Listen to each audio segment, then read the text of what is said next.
wassalatu wassalamu ala Rasulillah wa ala alihi wa sahbihi wa mawala amma ba'du. Di sana kena tarang Pak enak, di lain kena hadap. Baik Bapak Ibu terhormat, alhamdulillah wa syukurillah, mari kita bersyukur kepada Allah Subhanahu wa taala bahwa pada hari ini kita kembali melaksanakan kajian kesehatan mental Dinas Kesehatan.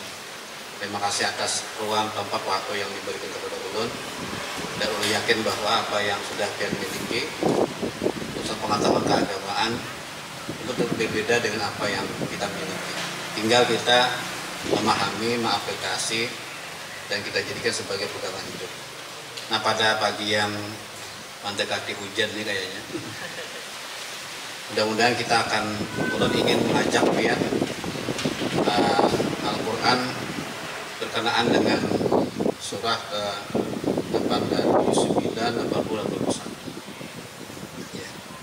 Nah, ayat ini menurut tafsirnya berkenaan dengan solusi ilahiyah atau jalur langit dalam mengatasi kehidupan di dunia ini. Kita sepakat dulu Bapak Ibu bahwa tidak ada satupun di antara kita yang tidak memiliki masalah. Baik masalah pribadi, keluarga, kantor, pekerjaan, atau di luar dari keluarga kita adalah masyarakat. Nah, ada sebuah pamio dari seorang tokoh komunikasi internasional namanya Eric Fromm, Profesor Dr. Eric Fromm. Dia pakar komunikasi. Dia bilang begini bahwa kalau Anda ingin membangun negara, maka Anda harus membangun masyarakat. Kalau Anda ingin membangun masyarakat, Anda harus membangun keluarga. Kalau Anda ingin membangun keluarga, Anda harus membangun pribadi Anda. Tapi setelah Allah melihat literatur Islam, khususnya kehidupan Nabi, ada yang tertinggal dari konsep ini.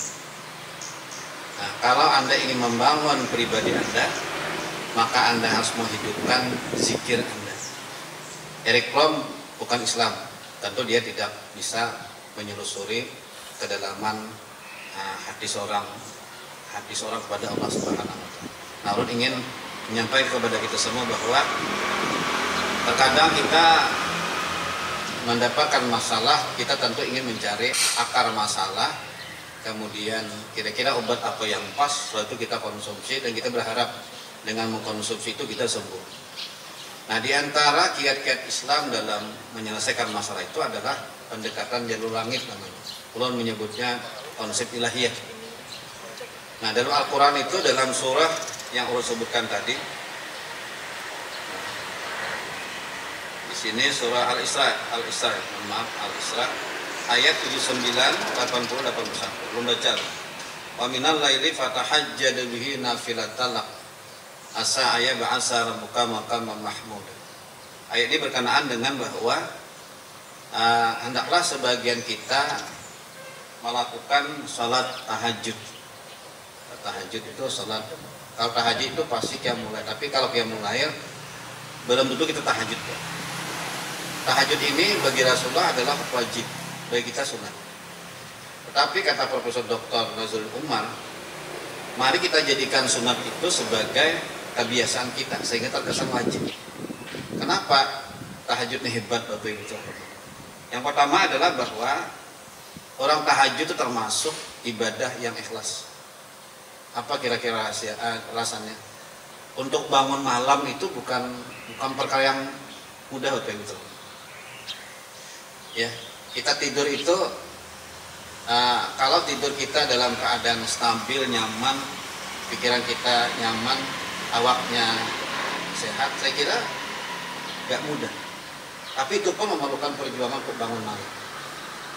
Nah, jadi para tafsir mengatakan bahwa orang yang bangun malam itu adalah termasuk jajaran lipal ibadah-ibadah yang ikhlas. Karena dia memaksakan diri, mengandalkan nafsunya untuk bangun malam. Bangun malam itu kan suasananya sunyi.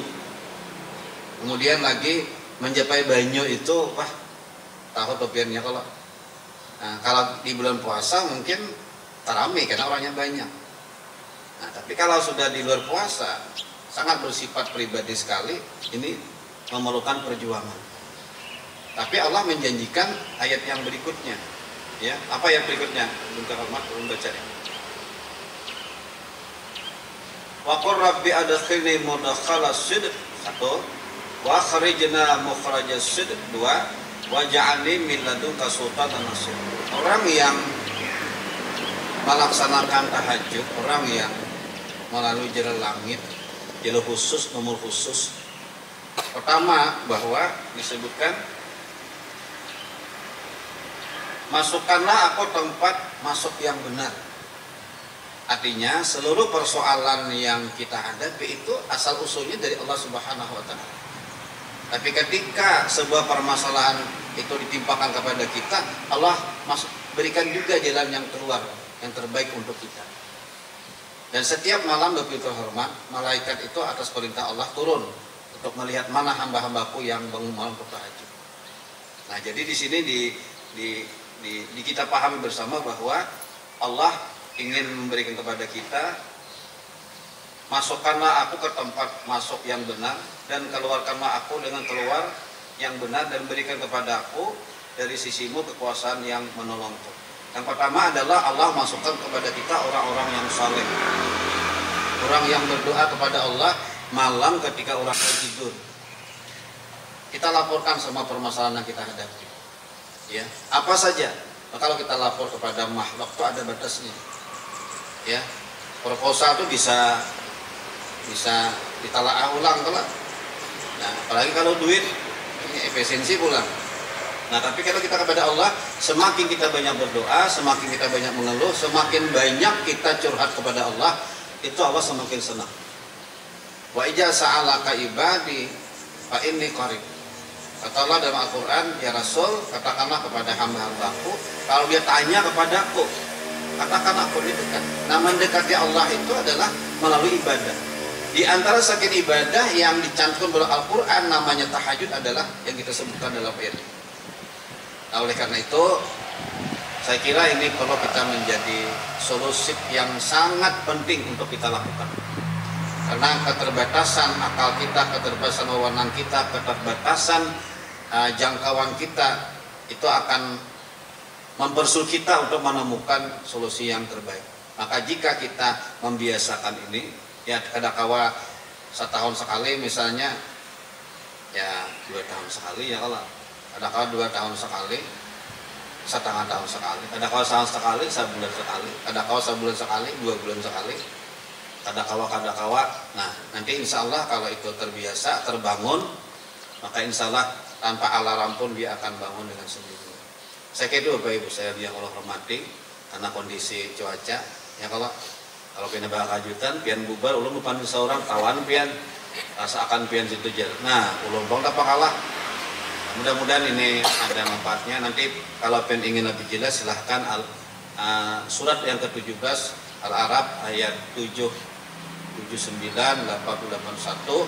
Nanti pian buka tafsir Al-Maraghi atau Ibnu Katsir, atau termasuk juga tafsir karangan Profesor Dr. Hamka Anjan Malikari Amrullah yang disebut dengan tafsir. Tafsir itu beliau bikin di penjara, Bapak Ibu terhormat, luar biasa.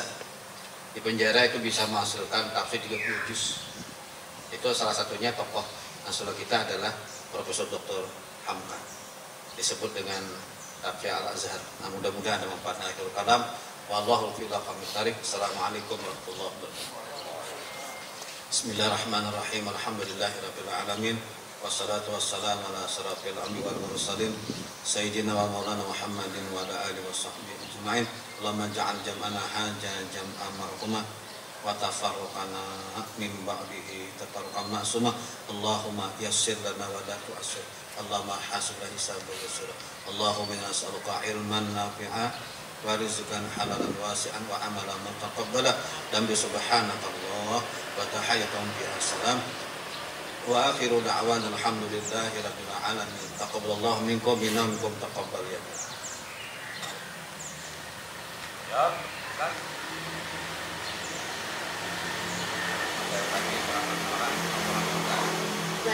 Bukan.